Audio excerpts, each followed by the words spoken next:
Good morning. Such is the nature of life that all it asks and all it wants is the opportunity. You are that opportunity, and so am I, and so it is.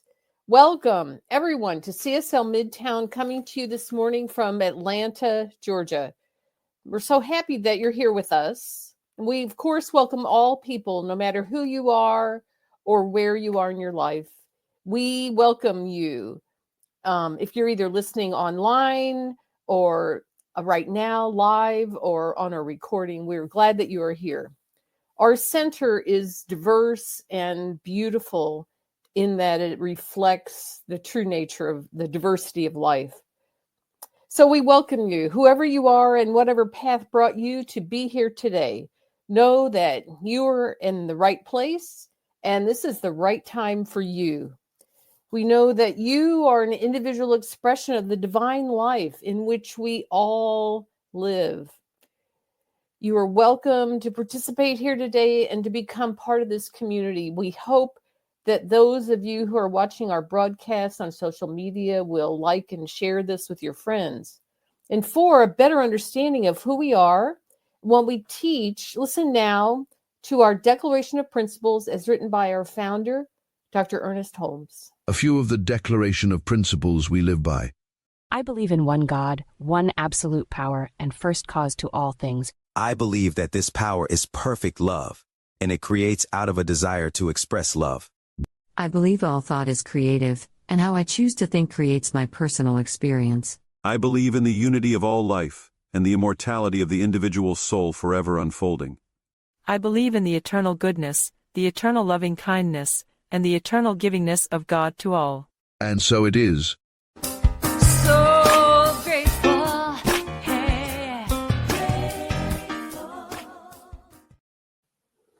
All right. Well, my name is Judy Ailey, and I am one of the moderators and the practitioner for today's service. I wanted to just mention before we get into this that some of you may or may not know that Charlotte Harper, who joined us many times online and was a longtime member and friend of CSL in the old Atlanta church, made her transition about a week ago. She was in the upper years of her life, and she went peacefully and all is well. And her family had a celebration of her life this past weekend. Or last weekend, yes. Anyway, I just want to mention that because there might be people who know her and were thinking about her. Anyway, happy Father's Day to all the fathers and to all of those who father in their lives. And happy Juneteenth, which is upcoming this week. And happy yesterday, No King's Day. It's a lot to celebrate right now. Well, the theme for June has been in living color. And this week's theme is, it's never too late and it's never too soon. You know, in this teaching, we know that we are surrounded and immersed in a perfect life that is, it is completely normal, safe, happy, harmonious, and a peaceful existence. But, you know, Ernest Holmes, our teacher, says, but only as much of this life as we can embody will really become ours to use. So it's the embodiment. But it's never too late or too soon to recognize that we have the power to embody the qualities of harmony, love, joy, peace, prosperity. Despite our circumstances, we always have the power to change our relationship to the events in our lives. Many of us were drawn to the Centers for Spiritual Living, this kind of teaching, because we are a community that celebrates the power of affirmation. These spiritual practices help serve us as reminders that spirit is always present and available. And we are invited to remember that our lives are a reflection of our mindset. So regardless of where we are in our lives, it's never too late or too soon to embrace our personal understanding and connection to the divine. Now let's circle back for a minute to Juneteenth. In honor of Juneteenth, let us know that it is never too late or too soon to celebrate the freedom that we advocate in our communities. We honor not just this historical event, but a divine truth that every human being is endowed with the right to be free, that every human being is created by this presence that we call God, that is endowed with the rights for life, liberty, and the pursuit of happiness. So let us remember that freedom is not just a destination. It's a daily journey, and it's never too late or too soon to celebrate the freedom that we experience now and to advocate for the freedom for all. Each act of kindness, each step towards justice, each moment of standing in strength with others of like mind brings us all closer to the fullness and the freedom of our own spiritual magnificence. With that, I would like to lead us now in an affirmative prayer. So if you will just take a moment to relax wherever you are, close your eyes, allow yourself to take a couple of slow, deep breaths to bring your focus and your attention to being right here and present in this divine moment. And as we do this, I bring my awareness and recognize and know that this presence of life, this goodness, this love, this divine energy is all that there really is. It is everywhere present, always, in everything, around everything, through everything, and in and around and through me and through each one of us that's listening here today. So I just know the oneness. I know the wholeness, the completeness of this oneness. It is never divided against itself. We are never separated from it. We are always one with this power, one with this presence, no matter what may appear to be happening in the world around us or in our own personal lives, that we can always open ourselves to embody the truth of this life, the truth of vibrant health, of fabulous prosperity, of divine wisdom, of love, of endless opportunities, of deep faith, of harmony on every level. So we just allow ourselves and open ourselves up to this truth, knowing that this is it. This is the moment. This is the moment that we can embrace and allow this truth to express through us. We turn away from any ideas of lack, limitation, struggle, frustration, despair, depression, worry, fear. We turn away from all of that. We address it if it comes up for us, but then we release it to know that we live in the world that is this presence. It is a power for good. It is love. It is peace. It is joy. It is goodness of every kind. And that this presence and power meets each one of us right where we are, allowing itself to express through us in greater and greater ways. So I'm grateful for this. I'm grateful for being here today and for this community and for the connection and the service that we're about to participate in. So I'm just grateful for this. I release this treatment now, knowing that it is so, and so it is. All right. Well, today we are happy to welcome back to our center Reverend Dr. Jerry Troyer, who is an ordained CSL minister and holds a doctorate degree from the Emerson Theological Institute. He currently serves as board president of the affiliated New Thought Network, a membership organization of New Thought, Unity, CSL, Divine Science churches. Reverend Jerry is also a founding board member and currently director of relationship development for Urban Street Angels, an organization in San Diego that works to end youth homelessness. He is also the author of the book, Coming Out to Ourselves, Admitting, Accepting, and Embracing Who We Truly Are. We are pleased to welcome you back, Reverend Jerry, to CSL Midtown. So nice to have you here today. Thank you so much, Judy. Great to be with you. And thanks to Vance and Judy and Maya and Diego for giving me the opportunity. It's great to be back with you. As you can see in the background, I am in a hotel room in Louisville, Kentucky, so a little ways from home and pretty close to you all. So great to be with you today. And whether you're watching live or watching later, so thankful for the opportunity to share some ideas with you. This is a very rich day. We can go in many different directions about Juneteenth, about Father's Day, about a variety of things. So we'll see where we go with spirit today. I love this theme for the month of June in living color.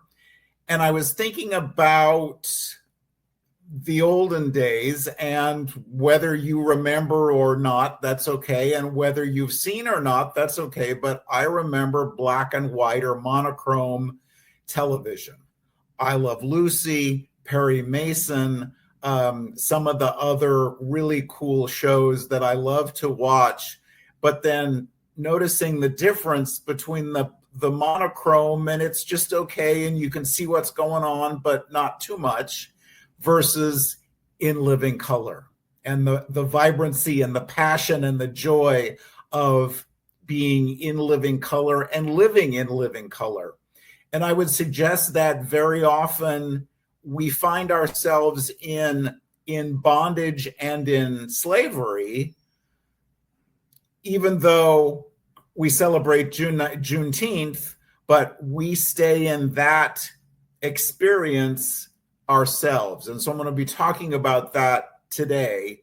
As so very often happens whenever I am talking with you, I am also talking to myself. So thank you so much for being with me as I do that. So as you probably know, Thursday of this week, June 19th, is Juneteenth. And my topic, Free at Last, releasing ourselves from bondage, remembering the quote from Reverend Dr. Martin Luther King Jr.'s speech, I have a dream. And the quote is, free at last, thank God Almighty, I am free. We are free at last. And as you probably know, the phrase was a line from an old spiritual, possibly the title of a song, as it represented the idea that slaves were finally free after death, with Dr. King's premise that hoping and praying that that freedom would happen while they and we are still alive, rather than waiting until death. So Juneteenth was declared a federal holiday, recognizing the freedom of formerly enslaved Black people. The commemoration traditionally takes place on June 19th to remember the day in 1865 when Major General Gordon Granger arrived in the state of Texas to share the news of the Emancipation Proclamation, announcing the official end of the Civil War. So keeping in mind in 1865, they could send a letter, but it would take a long time. They couldn't call, they couldn't telegraph, so he had to go in person. So remembering that very important day. Juneteenth was signed into a law as a federal holiday in 2021 by former President Biden. And the first Juneteenth celebration took place in 1866, 1 year after Granger's order. It was referred to as Jubilee Day or Freedom Day in many places. So what do we mean by the word slavery? And again, I would suggest to us that even though thankfully this is no longer our experience in this country, so often in our personal lives and in our day-to-day lives, we still experience some bondage and some slavery. And so how do we look at that and release that no longer serves us? Today is Father's Day, as you know. And if your relationship with your earthly father was not a Hallmark card, was not all it could have been, I hold you in my heart for that. Thankfully, my father was an amazingly wonderful person. But if yours wasn't, thoughts of regret, resentment, the need for forgiveness could be keeping you in bondage as well. And we'll talk much more about that. But today is always a great opportunity to look at that no longer serves us and lovingly release it. So this bondage and this slavery, if you will, resentment to someone else about what happened, regret about what we did or didn't do, fear about what's going on. And I will agree with you that there's a lot going on out there. And we'll talk more about that as well. And our story about what happened and what they did and what we did and so forth. So I have a dear friend, haven't seen her in a while, but Dr. Edith Eger. She is a Jewish woman who spent time in Auschwitz where she watched family members and friends be tortured and put to death by the Nazis. But she came out on the other side in the 1940s, immigrated to America, rose out of poverty, and went to college. She became a high school teacher and continued her education to receive a master's degree in educational psychology and a doctorate in clinical psychology. She has written 2 books and lives in La Jolla, which is a very nice upscale area of San Diego. One of the books that she wrote is The Gift, 12 Lessons to Save Your Life.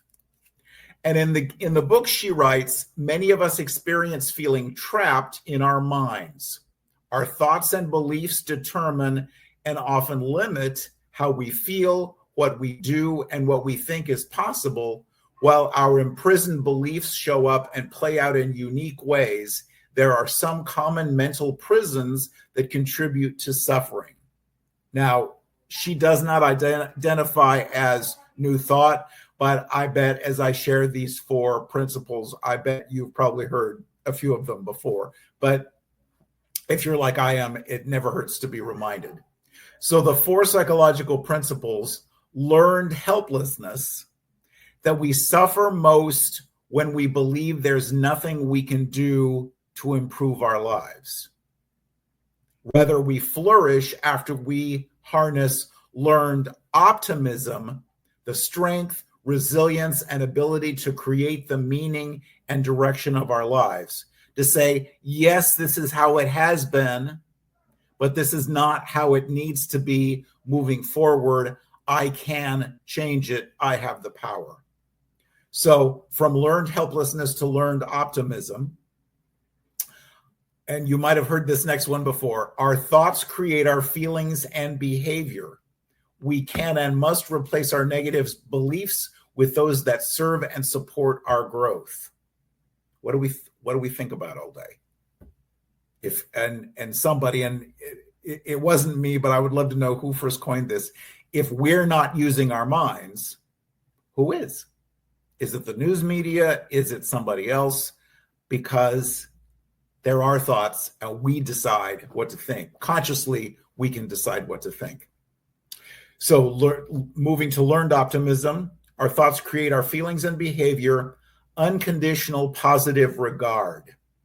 Much of our suffering stems from our misconception that we can't be loved and genuine, that if we are to earn others' acceptance and approval, we must deny and hide our true selves. But we become free when we stop wearing masks and fulfilling the roles and expectations others assign us and start unconditionally loving ourselves. As you probably know, June is Pride Month throughout the country, and in major cities around the country, there are parades and festivals and so forth. In San Diego, ours is in July, and because we know how the weather is in Atlanta, with all love and respect, in June and July and August, y'all's parade is in October. As Judy mentioned, I work with an organization called Urban Street Angels, and we provide bridge housing and employment and other services for homeless 18 to 24-year-olds. We have about 145 young people last night had a warm and safe place to sleep because of one of our programs. And the youth that come to us at age 18 have aged out of foster care, or they've come out to their family as LGBTQ plus and have been rejected, or were in an abusive situation and had no home to stay in and wound up either couch surfing at a friend's house or sleeping in a carport or actually on the streets. So often they come to us with anger and shame and resentment and regret and all of those other emotions that I don't know about you, but if I was facing homelessness or even the possibility of it, I would have the anxiety and depression and everything else. And so a big activity for Urban Street Angels every year is to participate in our Pride Parade in San Diego, having a big float and inviting the youth, regardless of their sexual orientation, to come and march with us in the recognition that they are the beloved. They are the essence, expression, and experience of spirit, just as the rest of us are. That anything that's happened in the past has no bearing on their truth of who they are, and especially for them, their past need not determine their future. So this is really big for us, and we're working on the big float for next month. But I invite us to consider, what decisions do we make about ourselves based on, or about our lives based on what we believe about ourselves? What do we say yes to? What do we say no to based on what somebody told us last week or last month or 50 years ago? What is keeping what belief, what truth, and that's in quotations, what truth are we keeping as our own that's not really true for us or is no longer true for us, that we are ready to lovingly release without anger or judgment? Just, this might have been true for me at some point, but it is not true for me now, and I choose to move forward and be free. Can we say yes, thank you, and more please to the universe, and allow spirit to do what spirit does for us? So just to review, moving from learned helplessness to learned optimism, our thoughts create our feelings and behavior, unconditional positive self-regard, and finally, our worst experiences can become our best teachers. In this book, she talks about her experience in Auschwitz and how she was able to move through it while people around her were dying, and how she lost her family and she did not know what was next for her, but she could move forward staying grounded in her truth. So our worst experience, because something happens, but we get to decide how to react or respond. We can get ourselves knee deep in it, or we can keep moving forward and knowing our truth. So in the book, she writes about that freedom is a lifetime practice that requires hope, the awareness that suffering, however terrible, is temporary, and and I love this, and the curiosity to discover what happens next, because this too shall pass. You know, in more than 450 times in the Bible, the story starts with, and it came to pass. How important it is for us to recognize that wonderful times and time together and chocolate cake are temporary situations, and heartbreaking, oh my God, what am I going to do, experiences came to pass. And so we can greet them and meet them and walk through them with that curiosity. I don't know what's next, but I know that I am safe. I know that I am loved, and all is well. Because if we don't, we are in bondage and in slavery to the fear and the worry. And I don't know about you, but my experience has been that that never gets us anywhere or gets me where I want to go. Remembering the words of Job from the Old Testament, the thing that I have feared the most has come upon me. So how important it is for us to stay in that positive, in that hope, in that curiosity about what good the universe has for us next. She says, hope allows us to live in the present instead of the past, and to unlock the doors of our mental prisons and release ourselves from that slavery to the past. And my favorite quote from the book, and I'll remind you, it's The Gift by Edith Eger. Amazon has it. And the quote in the book, she writes, the most damaging prison or bondage is in our mind, and the key is in our pocket. The key is in my pocket and your pocket. I love A Course in Miracles. I resisted it for years and years. My late husband was going to a book study on Saturday mornings, and I'm like, yeah, you go do that. I'll go to the gym, or I'm going to wash the dishes, or I'm just really busy, or whatever. And then one day, the still small voice got a word in edgewise and said, you need to read this. And so I opened it and could not put it down. It is so amazing. And one of my top 3 favorite quotes is, I could see peace instead of this. I could see peace instead of this. On this day when there's a lot going on, and the peaceful protests yesterday, and the remembrance of Juneteenth coming up, and Father's Day, and all the rest of this, I could see peace instead of this. Because I don't know about you, but my experience has been that life happens. The good and the awesome and the passionate and the wonderful and the scary and the cruddy and the fearful. It does. But I could see peace instead of this, in the recognition that I am always divinely guided, I am always loved, and I never walk alone.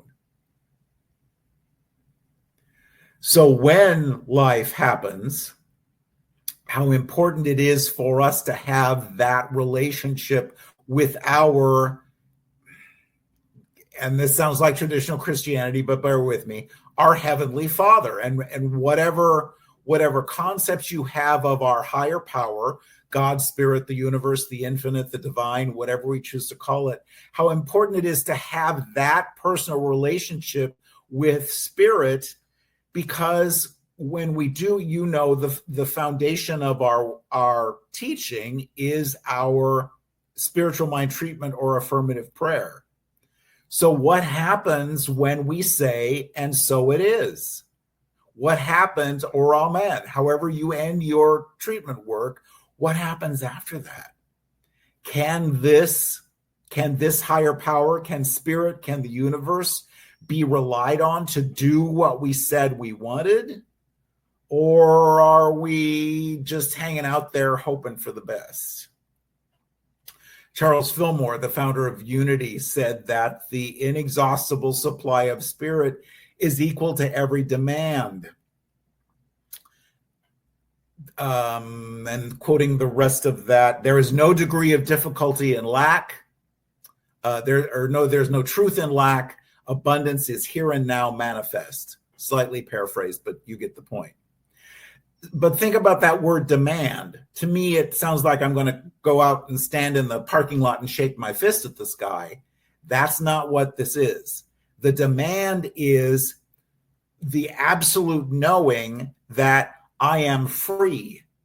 In this moment, I am free from those old beliefs. I am free from that resentment. I am free from that regret. I am free from that old belief that kept me playing small, and I move forward in this life of joy and abundance and possibility. again, who are we talking to when we do our affirmative prayer?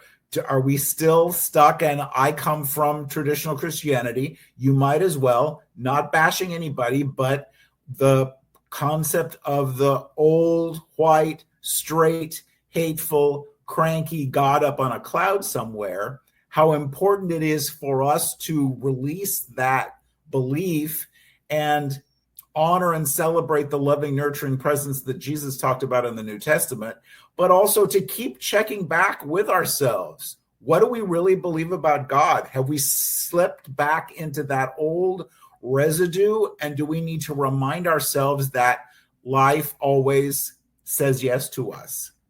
And if we're not getting the manifestation or the demonstration or the answer that we're looking for, it's not about us talking God into doing something. It's about us going back to see, what do I believe about that? Because I could see peace instead of this. I could see joy and abundance and passion and possibility instead of this. Knowing that, again, that Spirit always responds to us as we believe. So that's one of your homework assignments, is to just check in and see, what do I believe about God? And am I good? And if not, quoting my dear friend Edwin Gaines, what must I change about myself in order to receive whatever this is? And it is our belief in lack, our belief in struggle, our bondage and slavery to those old beliefs that there's not enough somehow, that our money, that our love, that our relationships, that our peace is all pie, and there's only so much to go around. And I would suggest that I love that expression. None of it is pie. It's all possibilities are open and available to us. So we do our work, and I honor and celebrate yesterday and the willingness and the wisdom for people to come out and speak their word, and in a peaceful, loving, nurturing manner. So we do our work out there in the world, but we also do our work in here, because life is lived from the inside out. And so whatever we're doing out there isn't going to make any difference unless and until we release ourselves from the bondage, from the slavery, from the nonsense that we might have been carrying with us for years or decades. Today is a great day to heal that and to release it. So as we begin to, and again, recognizing that the key to this freedom is in our pocket. So as we begin to look at and release anything unlike love, the resentment, the regret, forgive, Father, if we need to, start to begin to release, because it's a process, not an event, and I get that, but release anything unlike love related to our earthly fathers.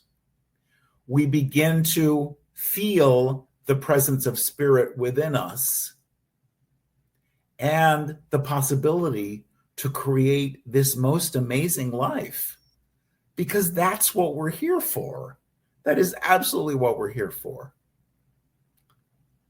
And to sleep at night, and to see the joy, and to see the possibility, because again, we could see peace instead of this. Then we can honestly say, free at last. Thank God Almighty, we are free at last. Would you join me in the light for just a moment? So in the peace and the quiet of this moment, we give great thanks for technology, for the opportunity to be together, for this glorious day when so many things are happening, for the opportunity to be reminded of the truth of our being, that we are the essence, expression, and experience of Spirit. And moving forward on this day and this week, we choose to consciously remind ourselves of that we are the divine, that we are the beloved and we are always divinely guided. And so we choose to release that which no longer serves us. We choose to reach into our pocket, retrieve the key, open the lock, and be free. Because it is our divine right, it is our divine possibility, and we say yes, and yes, thank you, and more, please. For this beloved spiritual community, for our time together, we give great thanks. And together we say, and so it is. Thank you, Reverend Dr. Jerry.